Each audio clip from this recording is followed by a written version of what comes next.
Première épître aux Corinthiens, chapitre 14. Premier paragraphe, versets 1 à 19. Poursuivez l'amour, et désirez avec ardeur les dons spirituels, mais surtout de prophétiser. Parce que celui qui parle en langue ne parle pas aux hommes, mais à Dieu, car personne ne l'entend, mais en esprit il prononce des mystères. Mais celui qui prophétise parle aux hommes pour l'édification et l'exhortation et la consolation. Celui qui parle en langue s'édifie lui-même, mais celui qui prophétise édifie l'assemblée.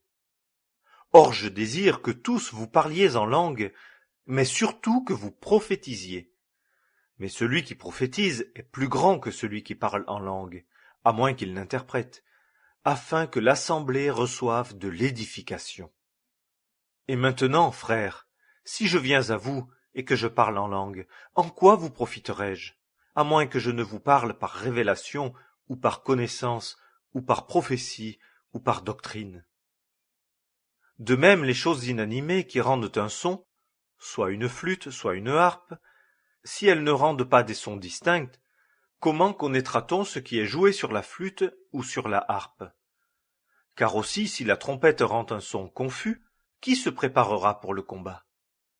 De même aussi, vous, avec une langue, si vous ne prononcez pas un discours intelligible, comment saura-t-on ce qui est dit? Car vous parlerez en l'air. Il y a je ne sais combien de genres de voix dans le monde, et aucune d'elles n'est sans son distinct. Si donc je ne connais pas le sens de la voix, je serai barbare pour celui qui parle, et celui qui parle sera barbare pour moi.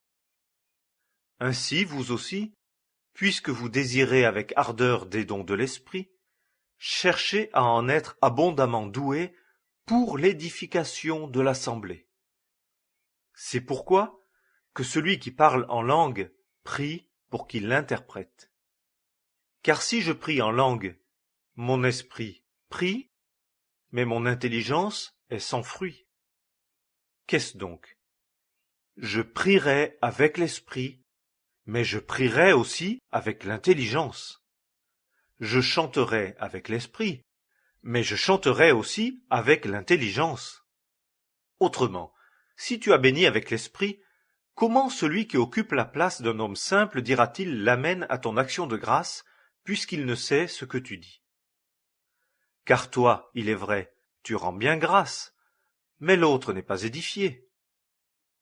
Je rends grâce à Dieu de ce que je parle en langue plus que vous tous, mais dans l'assemblée, j'aime mieux prononcer 5 paroles avec mon intelligence, afin que j'instruise aussi les autres, que 10 000 paroles en langue. Deuxième paragraphe, versets 20 à 25.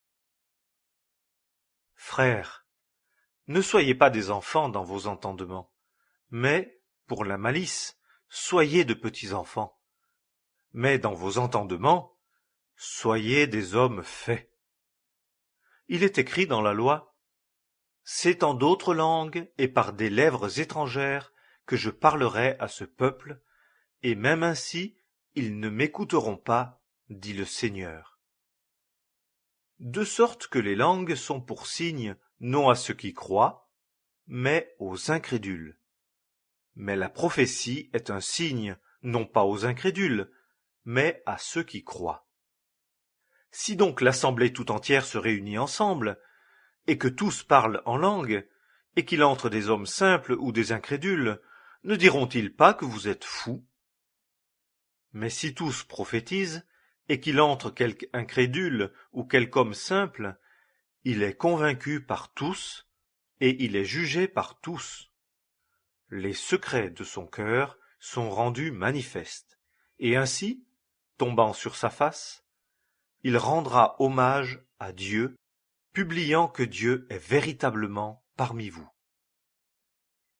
Troisième paragraphe, versets 26 à 33. Qu'est-ce donc, frères?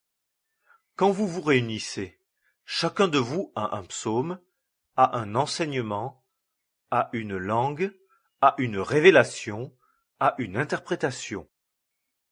Que tout se fasse pour l'édification, Et si quelqu'un parle en langue, que ce soit deux ou tout au plus trois qui parlent, et chacun à son tour, et que quelqu'un interprète. Mais s'il n'y a pas d'interprète, qu'il se taise dans l'assemblée, et qu'il parle à soi-même et à Dieu, et que les prophètes parlent, deux ou trois, et que les autres jugent. Et s'il y a eu une révélation faite à un autre qui est assis, que le premier se taise. Car vous pouvez tous prophétiser un à un, afin que tous apprennent et que tous soient exhortés. Et les esprits des prophètes sont assujettis aux prophètes. Car Dieu n'est pas un Dieu de désordre, mais de paix, comme dans toutes les assemblées des saints. 4e paragraphe, versets 34 et 35. Que vos femmes se taisent dans les assemblées, car il ne leur est pas permis de parler, mais qu'elles soient soumises, comme le dit aussi la loi. Et si elles veulent apprendre quelque chose, qu'elles interrogent leur propre mari chez elles, car il est honteux pour une femme de parler dans l'assemblée. 5e paragraphe, versets 36 à 40. La parole de Dieu est-elle procédée de vous, ou est-elle parvenue à vous seul? Si quelqu'un pense être prophète ou spirituel, qu'il reconnaisse que les choses que je vous écris sont le commandement du Seigneur.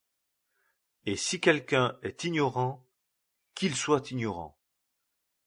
Ainsi, frères, désirez avec ardeur de prophétiser, et n'empêchez pas de parler en langue, mais que toute chose se fasse avec bienséance et avec ordre.